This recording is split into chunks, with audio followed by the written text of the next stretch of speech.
ನಮಸ್ಕಾರ. ಈ ವಾರದ ಪೂರಕ ಮಾಧ್ಯಮಗೋಷ್ಠಿಗೆ ಎಲ್ಲ ಮಾಧ್ಯಮ ಮಿತ್ರರ ಸ್ವಾಗತವನ್ನು ಕೋರ್ತೇನೆ. ಇವತ್ತಿನ ಪತ್ರಿಕಾಗೋಷ್ಠಿಯಲ್ಲಿ ಮುಖ್ಯವಾಗಿ ನಮ್ಮ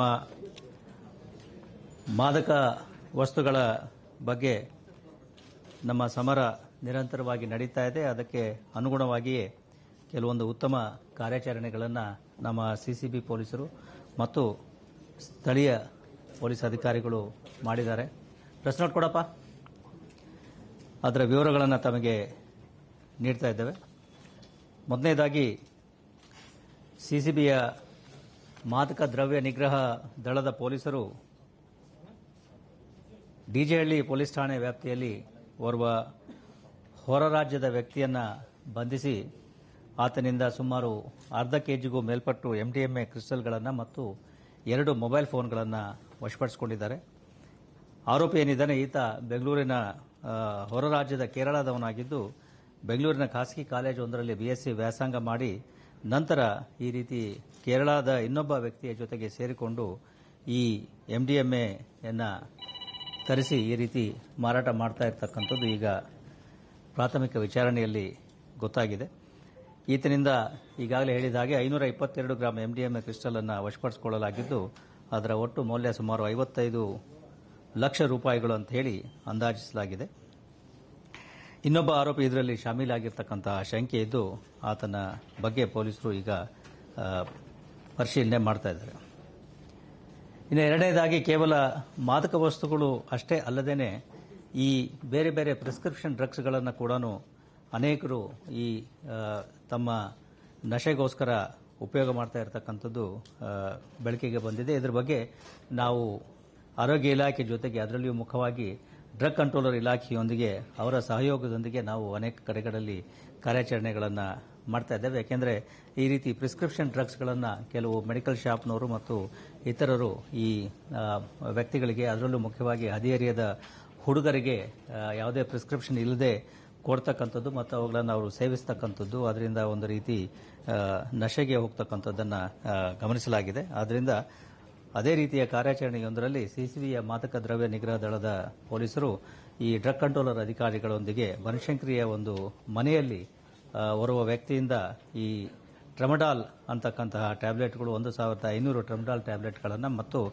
870 ಟ್ರಮಡಾಲ್ ಇಂಜೆಕ್ಷನ್ಗಳನ್ನು ವಶಪಡಿಸಿಕೊಂಡಿದ್ದಾರೆ. ಇದರ ಒಟ್ಟು ಮೌಲ್ಯ ಸುಮಾರು 25,000 ರೂಪಾಯಿಗಳೆಂದು ಅಂದಾಜಿಸಲಾಗಿದೆ.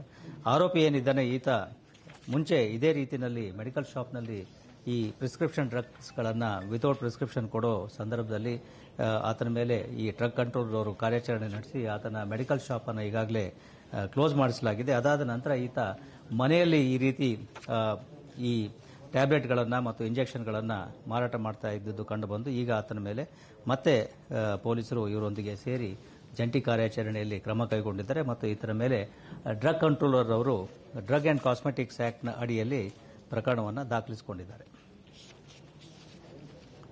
ಅದೇ ರೀತಿಯಲ್ಲಿ ಈ ಸಿಗರೇಟ್ಗಳ ಮಾರಾಟವನ್ನು ಕೂಡ ಬೆಂಗಳೂರು ನಗರದಲ್ಲಿ ನಾವು ಪತ್ತೆ ಹಚ್ತಾ ಇದ್ದೀವಿ. ಯಾಕೆಂದರೆ ಈ ಸಿಗರೇಟ್ಗಳನ್ನು ಭಾರತ ಸರ್ಕಾರದವರು ನಿಷೇಧಿಸಿದ್ದಾರೆ.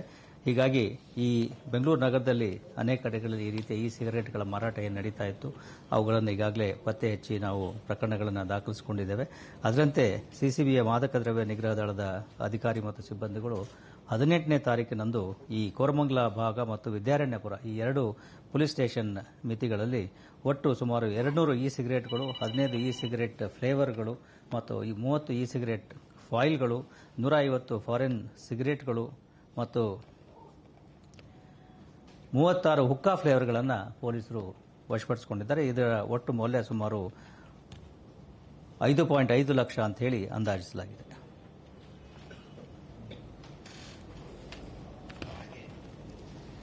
ಒಂದು ನಿಮಿಷ.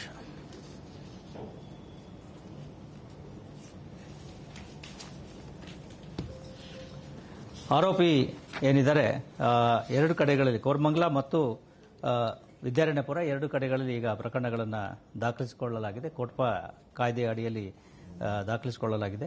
ಕೋರಮಂಗಲದಲ್ಲಿ 3 ಜನ ಆರೋಪಿಗಳನ್ನು ಪೊಲೀಸರು ಬಂಧಿಸಿದರೆ ವಿದ್ಯಾರಣ್ಯಪುರ ಪೊಲೀಸ್ ಠಾಣೆಯಲ್ಲಿ 2 ಆರೋಪಿಗಳನ್ನು ಈಗ ಬಂಧಿಸಿದ್ದಾರೆ. ಅವ್ರ ಮೇಲೆ ಈಗಾಗಲೇ ಕಾರ್ಯವಾಹಿಯನ್ನು ಕೈಗೊಳ್ಳಲಾಗಿದೆ.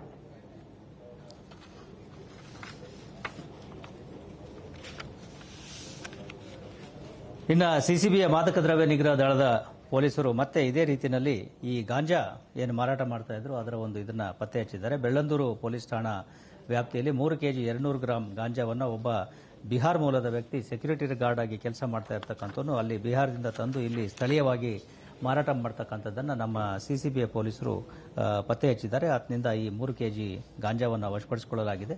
ಒಟ್ಟು ಇದರ ಮೌಲ್ಯ ಸುಮಾರು 2,50,000 ಅಂತ ಹೇಳಿ ಅಂದಾಜಿಸಲಾಗಿದೆ.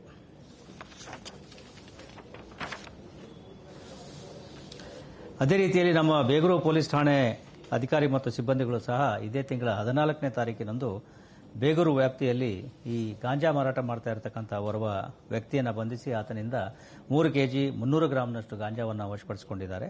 ಇದರ ಮೌಲ್ಯ ಸುಮಾರು 1.5 ಲಕ್ಷ ಅಂತ ಹೇಳಿ ಅಂದಾಜಿಸಲಾಗಿದೆ. ಈತ ಆರೋಪಿ ಏನಿದ್ದಾನೆ ವಿಶಾಖಪಟ್ಟಣದವನಾಗಿದ್ದು ವಿಶಾಖಪಟ್ಟಣದಿಂದ ಬೆಂಗಳೂರಿನವನೇ, ಬಟ್ ವಿಶಾಖಪಟ್ಟಣಕ್ಕೆ ಹೋಗಿ ಅಲ್ಲಿಂದ ಈ ಗಾಂಜಾವನ್ನು ತಂದು ಇಲ್ಲಿ ಮಾರಾಟ ಮಾಡ್ತಾ ಇದ್ದ ಅಂತ ಹೇಳಿ ಈಗ ಗೊತ್ತಾಗಿದೆ. ಈತನ ಮೇಲೆ ಈ ಹಿಂದೆ ಆಂಧ್ರ ಪ್ರದೇಶದಲ್ಲಿ ಒಂದು ಪ್ರಕರಣ ದಾಖಲಾಗಿರ್ತಕ್ಕಂಥದ್ದು ಕೂಡ ಪೊಲೀಸರಿಗೆ ಗೊತ್ತಾಗಿದೆ.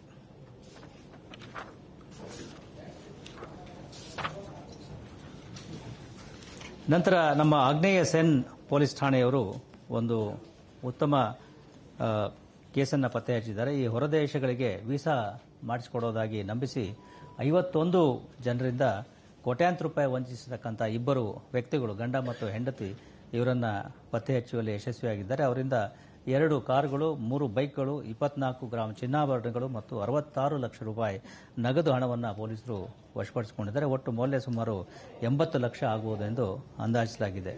ಇದು ಈ 2 ವ್ಯಕ್ತಿಗಳು, ಗಂಡ ಮತ್ತು ಹೆಂಡತಿ ಏನಿದ್ದಾರೆ, ಒಂದು ಅಡ್ವರ್ಟೈಸ್ಮೆಂಟ್ ಅನ್ನು ಹಾಕಿ ಯಾರಾದರೂ ವೀಸಾ ಬೇಕಾಗಿರ್ತಕ್ಕಂಥವ್ರು ಸಂಪರ್ಕಿಸಬಹುದು ಅಂತ ಹೇಳಿ ಅದನ್ನು ನೋಡಿರ್ತಕ್ಕಂಥ ಫಿರ್ಯಾದಿದಾರರು ಅವರನ್ನು ಸಂಪರ್ಕಿಸಿ ಕೆಲವೊಂದು ಈ ಜಾಕಿಗಳು ಮತ್ತು ಹಾರ್ಸ್ ರೈಡರ್ಗಳೇನಿದ್ದಾರೆ ವಿದೇಶಕ್ಕೆ ಹೋಗಬೇಕಾಗಿತ್ತು, ನ್ಯೂಜಿಲೆಂಡ್ ಮತ್ತು ಜಪಾನ್ ದೇಶಕ್ಕೆ.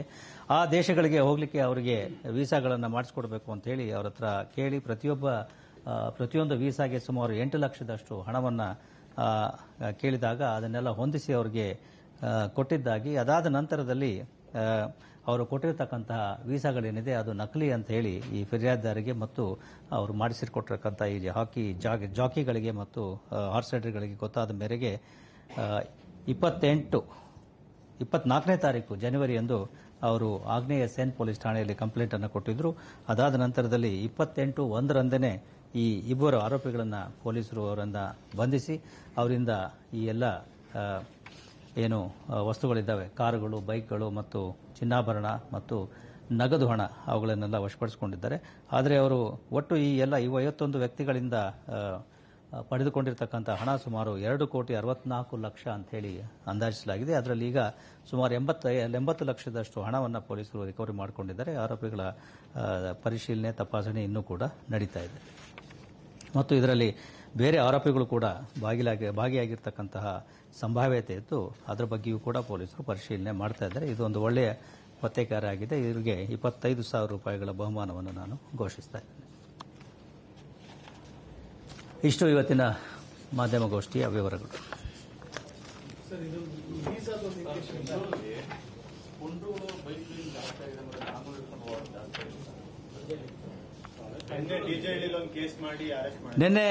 ನಿನ್ನೆ ಆಗಿಲ್ಲ, ಅದು ಆಗಿರ್ತಕ್ಕಂಥದ್ದು ಶಬ್ಬೆ ಬಾರಾತ್ ರಾತ್ರಿ ಕೆಲವು ಯುವಕರು ಈ ರೀತಿ ಬೈಕ್ಗಳಲ್ಲಿ ಬೆಂಗಳೂರಿಂದ ಅಲ್ಲಿ ಹೊಸಕೋಟೆಯವರೆಗೆ ಹೋಗಿರ್ತಕ್ಕಂಥದ್ದು ಗಮನಕ್ಕೆ ಬಂದಿದೆ. ಈಗಾಗಲೇ ಅದರ ಬಗ್ಗೆ ಪ್ರಕರಣವನ್ನು ಕೂಡ ದಾಖಲಿಸಿಕೊಳ್ಳಲಾಗಿದೆ.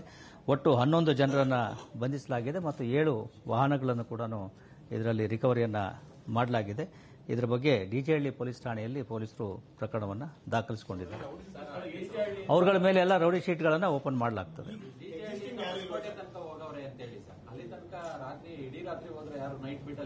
ಅದ್ರ ಬಗ್ಗೆ ಕೂಡ ಎಂಕ್ವೈರಿಗೆ ಈಗಾಗಲೇ ಆರ್ಡರ್ ಮಾಡಿದ್ದೇನೆ ಜಾಯಿಂಟ್ ಸಿಪಿ, ಯಾಕೆಂದ್ರೆ ಅವತ್ತಿನ ದಿವಸ ನಗರದ ಎಲ್ಲ ಭಾಗಗಳಲ್ಲಿ ಕೂಡ ನಾವು ಬಂದೋಬಸ್ತನ್ನು ಮಾಡಿದ್ವಿ.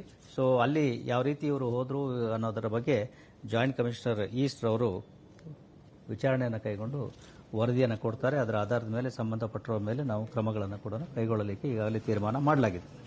ರಸ್ತೆಯಲ್ಲಿ ಮಾತ್ರ ಹೋಗಿದ್ದ ಸಾರ್ವಜನಿಕರಿಗೆ ಏನಾರ ಭಯ ಹುಟ್ಟಿಸುವಂತದ್ದು ಆ ಥರದ್ದೇನ ಕೃತ್ಯಗಳನ್ನು ಮಾಡಿದ್ರ, ಯಾರ ಮೇಲೆ ಆ ರೀತಿ ಯಾವುದೂ ಕೃತ್ಯದ ಬಗ್ಗೆ ಇದುವರೆಗೆ ಮಾಹಿತಿ ಇಲ್ಲ. ಬಟ್ ಈ ರೀತಿ ಏನು ವಿಡಿಯೋ ಇತ್ತು ಅದಾದ ಮೇಲೆ ಈಗ ನಾವು ಈ ಪ್ರಕರಣ ದಾಖಲಿಸಿ ಅವ್ರನ್ನೆಲ್ಲ ಈಗ ತಾನೇ ಅರೆಸ್ಟ್ ಮಾಡಿದ್ದೇವೆ. ಅವರ ಕೂಲಂಕುಷ ವಿಚಾರಣೆಯನ್ನು ಕೂಡ ಮಾಡ್ತೇವೆ. ಶೇಷಾದ್ರಿಪುರಂ ಅಲ್ಲಿ ಗರ್ಭಿಣಿ ಯುವತಿಯನ್ನು ಕರ್ಕೊಂಡು ಬಂದು ಕೂರಿಸ್ಕೊಂಡಿರೋದು ಸರ್ ರಾತ್ರಿ 10:30 ಸರ್. ಯಾವುದು ಶೇಷಾದ್ರಿಪುರಂ ಯಾತಕ್ಕೆ ಕಂಪ್ಲೇಂಟ್ಗೆ ಏನಾದರೂ ಕೂರಿಸಿ ಇದು ಮಾಡ್ತಾರೆ? ನನಗೂ ವಿಷಯ ಗೊತ್ತಾಗಿದೆ. ಡೀಟೇಲ್ ಕೊಡ್ತಾರೆ ಅವರು, ಆಮೇಲೆ ಮಾಹಿತಿಯನ್ನು ಕೊಡ್ತಾರೆ. ಕ್ರೈಮ್ ರೇಟ್ ಜಾಸ್ತಿ ಆದ ಹಿನ್ನೆಲೆಯಲ್ಲಿ ನೈಟ್ ಅಲ್ಲಿ ಉಸ್ತುವಾರಿ ಅಧಿಕಾರಿಗಳನ್ನ ನೇಮಕ ಮಾಡಬೇಕು ಅಂತ ಆದೇಶ ಹೊರಡಿಸಿದೆ. ಯಾವುದು? PSI ನ SO ಆಗಿ ಇಲ್ಲ, ಅದು ಈ night round night beet system ಏನಿದೆ ಅದನ್ನು ಸಂಪೂರ್ಣವಾಗಿ ನಗರದಲ್ಲಿ ಅಮೂಲಾಗ್ರವಾಗಿ ಪರಿಶೀಲಿಸಿ ಅದನ್ನ ಇನ್ನೂ ಹೆಚ್ಚು ಪರಿಣಾಮಕಾರಿಯಾಗಿ ವ್ಯವಸ್ಥಿತವಾಗಿ ಮಾಡಲಿಕ್ಕೆ ನಾವು ಒಂದು ಸುತ್ತಿನ ಸಭೆಯನ್ನು ಮಾಡಿದ್ದೇವೆ. ಅದಾದ ನಂತರ ಅಡಿಷನಲ್ CP ಕ್ರೈಮ್ನವರು ಅವರಿಲ್ಲ, ಅವರ ನೇತೃತ್ವದಲ್ಲಿ ಅವರು ಡೀಟೇಲ್ ಆಗಿ ನೋಡಿ ಯಾವ ರೀತಿಯಲ್ಲಿ ಮಾಡಬಹುದು ಅನ್ನೋದ್ರ ಬಗ್ಗೆ 2 ವಿಚಾರ ಇದರಲ್ಲಿದೆ. 1 ಅಥವಾ 3 ವಿಚಾರಗಳು. ಒಂದು, ನಮ್ಮ ನೈಟ್ ಬೀಟ್ ಸಿಸ್ಟಮ್ ಏನಿದೆ ಅದನ್ನ ಇನ್ನೂ ಹೆಚ್ಚು ಪರಿಣಾಮಕಾರಿಯಾಗಿ ಮಾಡ್ತಕ್ಕಂಥದ್ದು. ಈಗಾಗಲೇ ಅದರಲ್ಲಿ ನಾವು ಬೀಟ್ ವ್ಯವಸ್ಥೆಯನ್ನು ಮಾಡ್ತಾ ಇದ್ದೇವೆ. ಆ ಬೀಟ್ನಲ್ಲಿಯೇ ಕೆಲವೊಂದು ಸುಧಾರಣೆಗಳನ್ನು ಅಪ್ಗ್ರೇಡೇಷನ್ಗಳನ್ನು ಮಾಡಲಿಕ್ಕೆ ನಾವು ಕೇಳ್ಕೊಂಡಿದ್ವಿ, ಅದನ್ನು ಕೂಡ ಮಾಡಿದ್ದಾರೆ. ಅದರ ತರಬೇತಿಯನ್ನು ನಮ್ಮ ಎಲ್ಲ ಅಧೀನ ಸಿಬ್ಬಂದಿಗಳಿಗೆ ಕೊಡ್ತಾ ಇದ್ದೀವಿ. ವಿಡಿಯೋ ಕಾನ್ಫರೆನ್ಸ್ ಮುಖಾಂತರ ಎಲ್ಲರೂ ಕೂಡ ಅದರಲ್ಲಿ ಬಹಳ ಇನ್ನೂ ವ್ಯವಸ್ಥಿತವಾಗಿ ಮಾಡಲಿಕ್ಕೆ ಪ್ರಯತ್ನಗಳನ್ನು ಮಾಡಲಾಗ್ತದೆ. ಯಾಕೆಂದರೆ ತಮಗೆ ಗೊತ್ತಿರೋ ಹಾಗೆ ನಾವೆಲ್ಲ ಹಿರಿಯ ಅಧಿಕಾರಿಗಳು ಒಂದು ರಾತ್ರಿ ನೈಟ್ ಬೀಟನ್ನು ಮಾಡಿದ್ವಿ. ನಾವೇ ಬೀಟ್ ಸೂಪರ್ವಿಷನ್ ಕೂಡ ನಾವೇ ಮಾಡಿದ್ವಿ. ಆ ಸಂದರ್ಭದಲ್ಲಿ ಅದರ ಆಧಾರದ ಮೇಲೆ ಸಾಕಷ್ಟು ಫೀಡ್ಬ್ಯಾಕ್ ಬಂದಿದೆ. ಆ ಫೀಡ್ಬ್ಯಾಕ್ನ ಆಧಾರದಲ್ಲಿ ನಾವು ಇನ್ನೂ ಸ್ಟ್ರೆಂಥನ್ ಮಾಡಲಿಕ್ಕೆ ಪ್ರಯತ್ನಗಳನ್ನು ಮಾಡ್ತಾ ಇದ್ದೇವೆ. ಎರಡನೇದಾಗಿ, ನಗರ ವ್ಯಾಪ್ತಿಗೆ ಅನುಗುಣವಾಗಿ ಒಂದು ನಾಕಾಬಂದಿ ವ್ಯವಸ್ಥೆಯನ್ನು ಮಾಡಲಿಕ್ಕೆ, ಯಾಕೆಂದರೆ ರಾತ್ರಿ ಹೊತ್ತಿನಲ್ಲಿ ಬರೀ ನೈಟ್ ಬೀಟನ್ನು ನಾವು ಹೆಚ್ಚು ಫೋಕಸ್ ಮಾಡ್ತಾ ಇದ್ದೀವಿ. ಆದರೆ ಅದು ಹೆಚ್ಚು ಈಗ ನೀವೇನು ಹೇಳ್ತಾ ಇದ್ರಿ, ಈ ರೀತಿ ವಾಹನಗಳ ಮೂವ್ಮೆಂಟು ಮತ್ತು ಇದೆಲ್ಲ ಇರೋದ್ರಿಂದ ನಾಕಾಬಂದಿ ಇದ್ರೆ ಇನ್ನೂ ಹೆಚ್ಚು ಎಫೆಕ್ಟಿವ್ ಆಗಿ ಆಗ್ತದೆ ಅಂತ ಹೇಳಿ ಅದ್ರ ಬಗ್ಗೆ ನಾವು ನಾಕಾಬಂದಿಯನ್ನು ಇನ್ನೂ ಹೆಚ್ಚು ಪರಿಣಾಮಕಾರಿಯಾಗಿ ಮಾಡಲಿಕ್ಕೆ ಪ್ರಯತ್ನಗಳನ್ನು ಮಾಡ್ತಾ ಇದ್ದೀವಿ. ಅದ್ರ ಬಗ್ಗೆ ಇನ್ನೂ ಪ್ರಾಯೋಗಿಕವಾಗಿ ಪ್ರಯತ್ನಗಳನ್ನು ಮಾಡಲಾಗಿದೆ. ಉದಾಹರಣೆ, ಈ ಸೌತ್ ಡಿವಿಷನ್ನಲ್ಲಿ ಮಾಡಿದರೆ ಒಂದೇ ರಾತ್ರಿ ಮಾಡಿದಾಗ ಸುಮಾರು MOV ಅಫೆಂಡರ್ಸ್ ಅವರೆಲ್ಲ ನಾಕಾಬಂದಿಯಲ್ಲಿ ಸಿಕ್ಬಿದ್ದಿದ್ರು. ಸೊ ಆ ರೀತಿ ಪರಿಣಾಮಗಳು ಕಂಡು ಬರ್ತಾ ಇರೋದ್ರಿಂದ ಅದನ್ನು ನಗರ ವ್ಯಾಪ್ತಿಯಲ್ಲಿ ಹೇಗೆ ಮಾಡ್ಬೋದು ಅನ್ನೋದ್ರ ಬಗ್ಗೆಯೂ ಕೂಡ ಈಗ ಚರ್ಚೆ ನಡೀತಾ ಇದೆ. ಮೂರನೇದಾಗಿ, ಠಾಣಾವಾರು ಏನು ನೀವು ಹೇಳ್ತಾ ಇದ್ರಿ, ಅಧಿಕಾರಿಗಳು ಅನೇಕ ಸಂದರ್ಭಗಳಲ್ಲಿ ಈ ಸಬ್ ಇನ್ಸ್ಪೆಕ್ಟರ್ ಮಟ್ಟದ ಅಧಿಕಾರಿಗಳು ಅವರು ASIಗಳಿಗೆ ವಹಿಸ್ತಕ್ಕಂಥದ್ದು, ಇನ್ಸ್ಪೆಕ್ಟರ್ಗಳು PSIಗಳಿಗೆ ಕೊಡೋದು, DCPಗಳು ACPಗಳಿಗೆ ಕೊಡೋದು, ಆ ರೀತಿ ಡೆಲಿಗೇಷನ್ ನಡೀತಾ ಇತ್ತು. ಅದನ್ನು ಹೊರತುಪಡಿಸಿ ಯಾರು ಅಧಿಕಾರಿಗಳಿದ್ದಾರೆ ಆ ಅಧಿಕಾರಿಗಳು ಕಡ್ಡಾಯವಾಗಿಯೇ ನೈಟ್ ರೌಂಡನ್ನು ಮಾಡಬೇಕು ಮತ್ತು ಅವರ GPS ಲೊಕೇಶನ್ ಮೂವ್ಮೆಂಟು ಅದೆಲ್ಲ ನಮ್ಮ ಕಂಟ್ರೋಲ್ ರೂಮ್ನವರು ಮಾನಿಟರ್ ಮಾಡಲಿಕ್ಕೆ ಕೆಲವೊಂದು ತಾಂತ್ರಿಕ ವಿಧಿವಿಧಾನಗಳ ಮೂಲಕ ನಾವು ಸ್ಟ್ರೆಂಥನ್ ಮಾಡಲಿಕ್ಕೆ ಪ್ರಯತ್ನಗಳನ್ನು ಮಾಡ್ತಾ ಇದ್ದೀವಿ. Okay, thank you. Which one? Visa.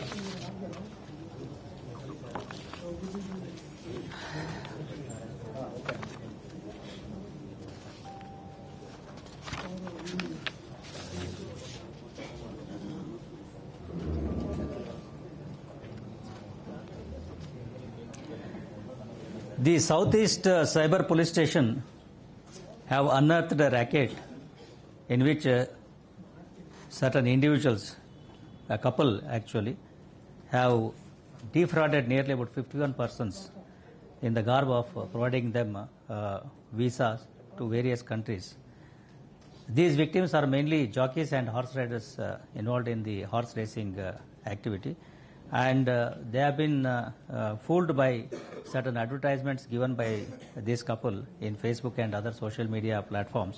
And they have contacted the couple, and the couple has said that they will get them the visas to certain countries. And accordingly, they have taken huge sum of money, nearly about 2,64 lakh rupees has been collected by these 51 victims. And subsequently, they have given them certain fake visas. Once they have come to know that these visas are fake, they have given a police complaint on 24th of January to Sen Southeast Police Station. The police have immediately swung into action, and they have apprehended the couple, and they have recovered from the couple 2 cars, 2 motorcycles, 24 grams of gold ornaments, 66 lakh cash, totally worth about 80 lakhs. The investigation is still on, and there is likelihood of other persons also involved in this scam. Police are looking into it, and it's a good detection, and I am declaring 25 lakhs, 25,000 rupees for the team. So few have been arrested. 2 persons have been arrested. In bike cases, some were shown images to the people. With regard to certain videos which were circulating in social media pertaining to some individuals going on the bike, doing some stunts and flashing some weapons. Police have swung into action. A case has been registered and 11 persons have been arrested. 7 vehicles have been detained. All these persons are being interrogated. Rowdy sheets will be opened against them. Any further investigation in the Madrasa case, sir? Because where the kids were being seen in a video where he was kicked and attacked. 2 cases have been registered with regard to the abuse or physical abuse of 2 children there, and police have arrested the culprit already, and he has been sent to judicial custody. Thank you.